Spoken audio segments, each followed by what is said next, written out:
we just basically started this tour. We did 2 weeks of crazy rehearsal down in Tampa. I actually felt like I had a real job because I had to get up and ride all day.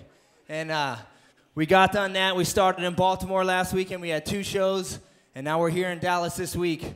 So it's a 13-city tour. Super excited. So anyway, I grew up with my pops, and basically, I was like an athlete from the beginning. I got into karate when I was 5 years old. I did every type of sport you can think of: basketball, football, baseball, soccer, wrestling. I did everything. And then when I was 8 years old, my dad bought me a dirt bike. And it was like it was over. I fell in love with riding this dirt bike. And it's like that's all I did. I would get up and I'd ride my dirt bike all day long, every single day. Come home from school, ride it till dark. I couldn't ever get off the thing. I was just in love with it. And I started racing when I was 9 years old. By the time I was 10, I was already the #1 rider in my district. And I had a dream in my heart that I'm like, this is what I'm going to do for a living. I'm going to be a professional motocross rider. So over the next couple of years, I cruised through the amateur ranks. I went down to the amateur nationals, down to Loretta Lynn's, did real well. Jumped up to the big bikes, and all my whole amateur career, I did really well. I won tons of amateur ranks. I even made the U.S. team, went over to Belgium and rode the amateur nationals in Belgium for the USA team. And I was a really good kid. Like I said, my dad was a lieutenant, so Pops was real strict. If you got in trouble, he took the dirt bike away. So I did that. I got in trouble a couple times, and I was like, all right, I don't want to lose my bike, so I'm going to do what he says. So my grades were always good. Wasn't getting in trouble. Listen to what my dad said. You guys are all high school students, right? So that's when I was in high school, I was basically getting ready to turn pro. My father was going through a second divorce, and all through my amateur career, my father supported me. And when I turned pro when I was 18, my dad basically kind of stepped back from my racing career and was kind of like, you're on your own. You got to go get a job and make it on your own. And I was kind of like, I got mad. I'm like, why are you going to support me my whole, amateur career, but when I need you the most as a professional, you're going to step back? And it's like, I just kind of got mad at that. We started fighting a lot. He wanted me to, I was getting ready to graduate my senior year. He wanted me to be a cop like him.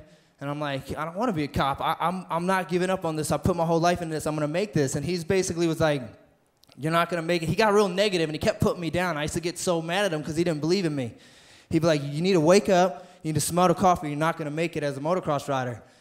And when I look back on it now, he was right, because I wasn't going to make it as a motocross racer. Because when I turned pro, I wasn't doing very well as a pro rider. I struggled in the pro ranks. I barely qualified. I did well at a local pro race, but at the nationals, I didn't even make no money. I'd work make enough money at my job to get me to the race, and I actually lost money every weekend. So my dad was right.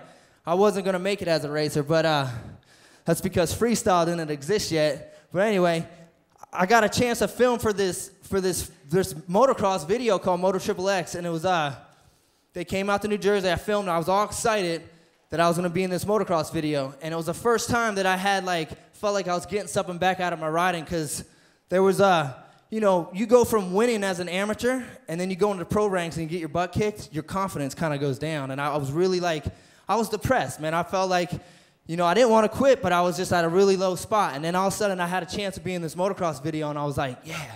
I was pumped. I'm like, damn, this is going to be sick. I'm going to have my own part in a motocross video.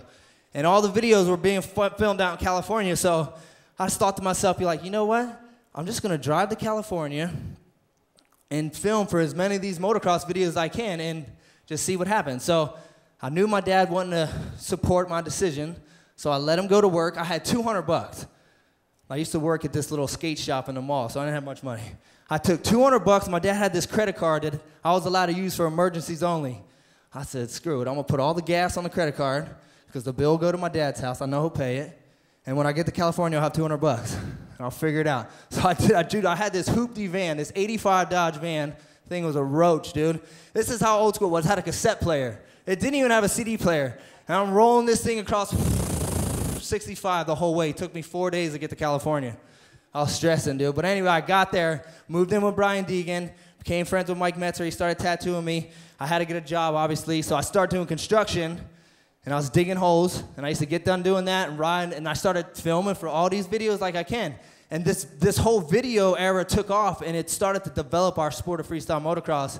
And I was out in California for about a year, and in 1998, they threw the first freestyle contest in Las Vegas. I rode that, and I made more money at that contest in one day, I did a 90-second run, so that's a minute and a half. In a minute and a half, I made more money than I did digging them cement footings all week doing construction.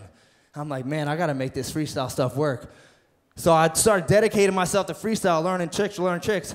In June of 1998, I got a break to go on the Warped Tour. Y'all heard the Vans Warped Tour? Yeah. That was the first tour that believed in freestyle motocross and took it around the country.